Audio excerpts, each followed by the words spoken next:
channel. So glad we came out again today. It has been a little bit of time since I last sat down in front of the camera and filmed a video. So this might be a little choppy, so please forgive me for that. But anyway, today I wanted to do a bit of a recap on a writers conference that I recently went to called Realm Makers. If you don't know what Realm Makers is, it is a writers conference for Christian Speculative Fiction Authors or writers. And it's just a really, really awesome place if you fall into that category. I highly recommend you check it out because it is a wonderful community. It not only has the conference, but it has ways to interact with people in that sphere throughout the year. So they're starting to have a virtual, or I don't know if it's virtual all the time, but they had a virtual retreat this year. They have a bookstore that they're opening to support authors in that category. They're doing a whole lot for Christian speculative fiction authors because that is a niche that is growing in terms of authors in that niche, but there is not a lot of support for authors. I've heard that American Christian Fiction Writers Conference, it's primarily the historical, contemporary type of thing. There's not a lot of focus on speculative fiction. And so their whole point with this conference is to, for Realm Makers, is to bring those types of writers together in a place and give them a space to thrive. And I would say they do just that. And so anyway, today is going to be a recap of my trip to Realm Makers.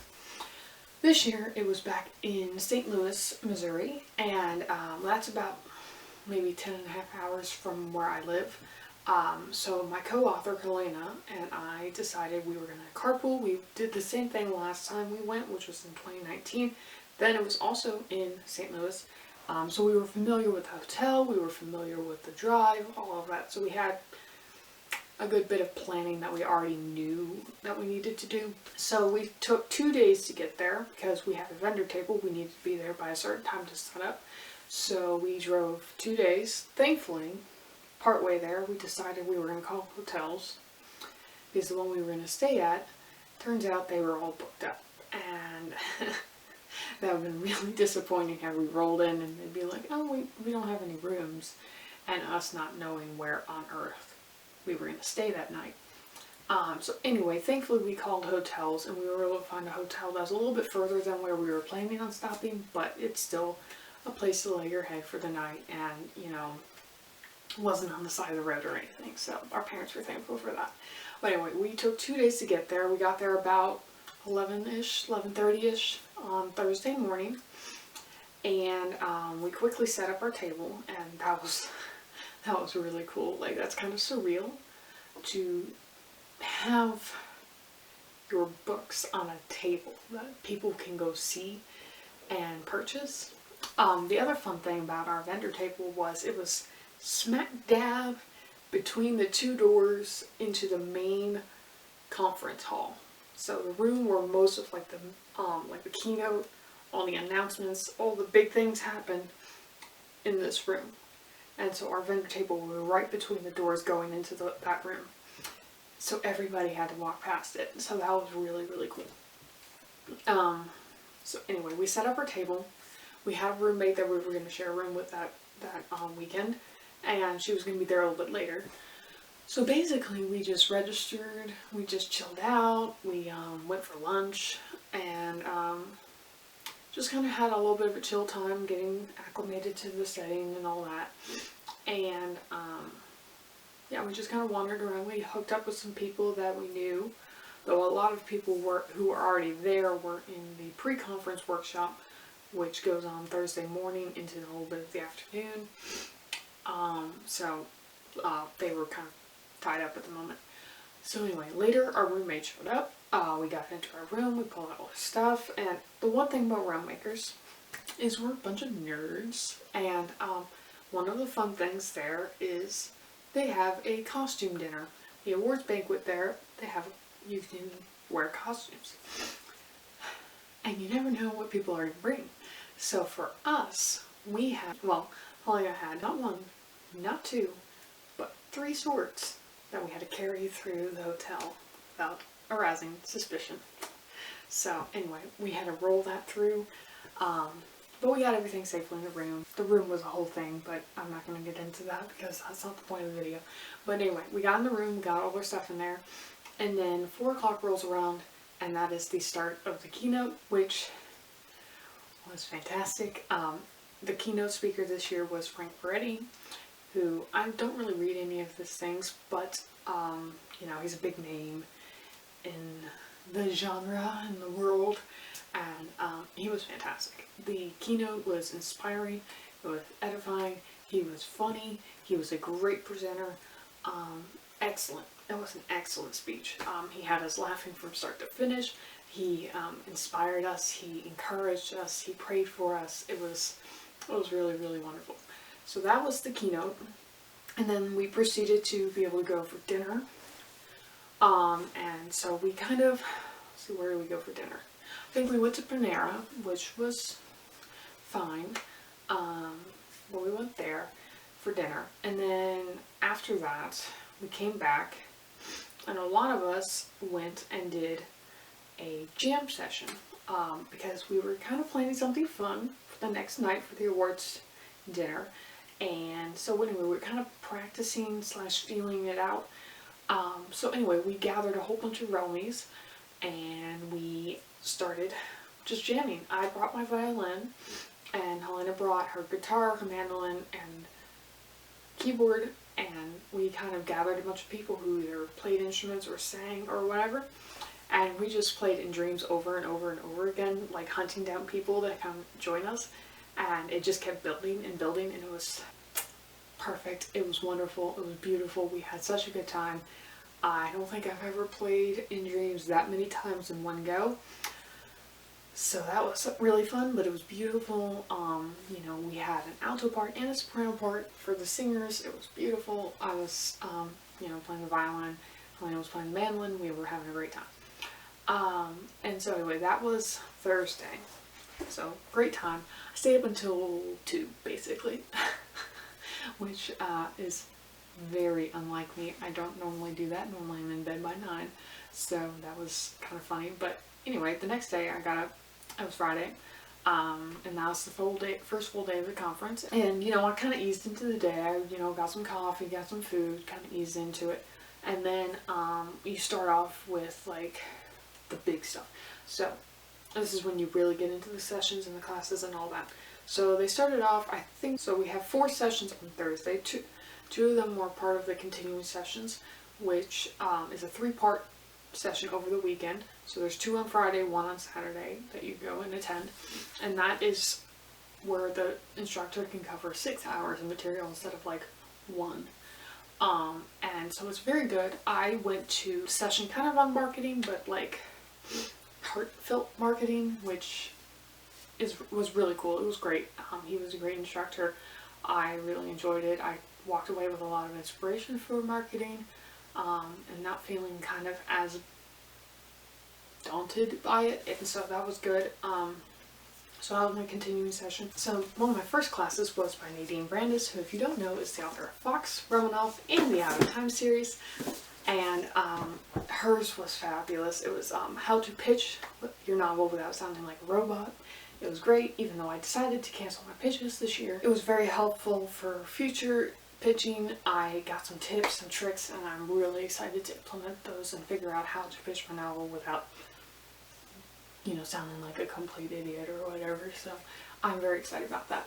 And then another one was a class by Sharon Hink, which was called Double Agents, and the class was about basically how to use your writing to kind of do more than one thing. So like action tags, metaphors, similes, stuff like that, to really bring a short amount of words to life and really make it work for you. So that was kind of helpful. It was a little remedial, but it was still very helpful. So anyway, those are the classes on Friday, and then the fun part started. We had the awards dinner. So basically, we finished up classes, and then we all had to get ready for the costume dinner, and I went as Men in Black. I felt so awesome. Like, it was really, really cool. And so it was kind of just, it's just fun walking through the hotel, seeing everybody's costume, and getting excited with everybody being like, oh, you're that character, oh, you're that character, or whatever. And it's also kind of funny to watch the people who are not there for the conference and their reactions to it, because it's probably not what they signed up for when they showed up in St. Louis, to see a bunch of weirdos walking around with an assortment of weapons and weird costumes and makeup and all sorts of other things. And it's kind of hilarious. Apparently one person walked into a wall. I wish I had seen it, because that would have been hilarious to watch. Though I hope they're alright, but regardless, yeah, it's kind of hilarious watching a bunch of Romneys walking around with weapons and stuff, and seeing everybody's reactions. So anyway, that was that. The awards dinner was great. It was very long. They added a lot of new categories, which is awesome, but it also made it a very long night. It was starting to, the clock was ticking, and we were like, we're tired, we want to go to bed. And plus, we had something fun planned for afterwards, and that was the flash mob. So basically, the people who practiced the night before, or at least some of them, we all gathered together in the bookstore and just randomly started playing In Dreams from the Lord of the Rings soundtrack, and it was beautiful, it was awesome, we surprised people with it, it was great. So that was Friday. It was filled with great classes, like it was, again, very inspiring, a lot of good information, a lot of things I'm excited to implement now. And yeah, so that was Friday. Then Saturday was more of the same, though Saturday is a lot tougher in my opinion, because of a multitude of reasons. One, you're very tired. By this point, you've probably stayed up very late for several nights in a row, especially for me, because I am usually in bed so early. It was very tough. But also you have the realization that this is basically the last day of the conference, and that all these people you've connected with and that you've had a great time with over the weekend, you're gonna have to say goodbye to them probably that night.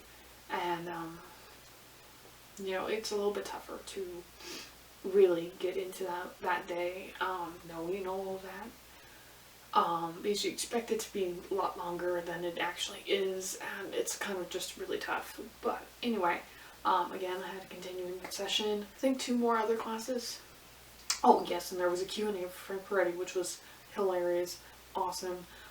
Again, he's funny, he's a great presenter, and it was really, really great to go to that. Yeah, so I had the final session for the continuing session, and then 2 other classes, but actually I ended up skipping out on the final session that I was supposed to go to, so I actually only went to 1, but, well, 2, I guess, the continuing session and 1 other, because I was really, really tired. I had a hard time keeping my eyes open during the previous session, and then I went downstairs, and the instructor for this particular class, her specialty is fight tactics and stuff like that, to make realistic fight scenes. So anyway, I went down to the classroom and I saw the moving tables kind of open up the space. I was like, it looks like it's going to be hand-to-hand combat. I'm going to sit this one out. And I'm glad I did. It was a really good choice, because I could kind of sit down, rest, recuperate a little bit, and just really get centered for the last little bit of the conference. So yeah, I skipped that class out. And also it's fine, because like all of the attendees this year get to have the video recordings afterwards. So I get to watch that now, and I'm kind of glad I did that. So anyway, so I kind of just rested, and then we went for dinner. And then there was the book festival that night, which was kind of fun, because we're all wandering around with our piles of books to get signed by authors and stuff. And I got to sign books. Like, that was really incredible. So anyway, I am thrilled that the table went as well. I was so kind of blown away by people who were very excited about our books. Like, they were waiting and wanting to get them. So that was really surreal to have people like come up to us and like get excited about our books. So yeah, that was really, really cool and really special. So anyway, here is a quick haul of the books that I got from Rug Makers, and that there's others that I brought from home that I got signed, but these are the ones I got there. Alright, to start, I got all 4 of the Havoc anthologies. If you don't know what Havoc is, they are an online e-zine that specializes in quirky flash fiction, and they have what they call seasons, and each season is a 6-month period where they publish 1 short story every weekday for the 6 months. Each month has a different theme under that season, overarching theme. So, for instance, Stories That Sing is season 2. The whole point with this was music by the decades, so they had like 50s, 60s, 70s, etc. music, and all the stories in here are inspired by songs. And yeah, so each month was a different decade, and so you could pick a song, write a story based off of it. That was really fun. I actually did submit a few for that one. I didn't get selected for it. It was still really good. So anyway, I got these, and I got them signed by a few of the authors, not all of them, but anyway, it was really good. Next, I got Ignite by Jenna Therese. This is a fellow self-pub author. This is her debut. It came out earlier this month, or well, I guess exactly a month ago. But anyway, this is a superhero story, and it sounds awesome. I'm very excited to read it. She's super sweet. Her blog is awesome. She's encouraging. It's great. Definitely recommend that you pick it up. Next was Ember Hawk by Jamie Foley. I had a really good time connecting with the author. We had a really good time. She chatted with Helene and I a lot. And yeah, so anyway, she's very sweet. She's awesome. I really am excited to read this book. I love the cover. It's beautiful. So anyway, I'm very excited about that as well. Then I got Seventh Son by Lainey Forbes, which is a Mesopotamian-inspired fantasy. I'm very excited. It also won quite a few awards at Realm Makers that night, so I got a little sticker on it. But one thing I did not know about this author when I went there, because apparently I can't put 2 and 2 together sometimes, is sadly this author is now battling cancer. She recently had her 3rd child, and shortly after the baby was born, she was diagnosed with cancer, and it's a very aggressive one. So yeah, I found that out afterwards. I was very grieved to hear that, but I'm very glad that she won a lot of awards, because, you know, that was probably a positive thing in the midst of a very hard time. So I'm glad for her that she got that chance. So anyway, I'm very excited about that because it sounds awesome. Next is The Luck Child by Rebecca Schaefer. This was kind of pitched to me as there being a sarcastic talking cat, and that's all I needed to know. I don't know anything else about it, but I'm excited because there's a sassy talking cat. Anyway, I absolutely love the cover. It's beautiful, and I'm excited. Anyway, that was one that I got. And then last but not least is Shadowed by Kara Swanson. This is the 2nd book in the Heirs of Neverland duology. I read the 1st book dust about a month or so ago. I'm not entirely sure, but I really enjoyed it. It is a Peter Pan retelling, or well, reimagining, I guess. It's Peter Pan sometime in the future, so our modern times, and it is good. It is I thought it was a really whimsy story. It was great. I'm excited for this one because I think it's going to take a dark turn. Yeah, so anyway, those are the books I got from Realm Makers. I'm really pumped about it, and I can't wait to dive into them, especially The Seventh Son and Ignite. Those are 2 that I'm really excited about. If you went to Realm Makers, please let me know what thing you walked away with that inspired you the most. And also, if you got any books, which one are you most excited to read? And if you have been to a writer's conference with Realm Makers or not, what is one thing that you really enjoyed the most and that you would let other people know about writers' conferences? Please let me know them all down below. And yeah, that's going to be it for me today, guys. If you want to connect with me elsewhere, I will leave the links to all my social media down below. And I hope we can hang out again sometime soon. But until then, I hope you have a blessed day. Bye.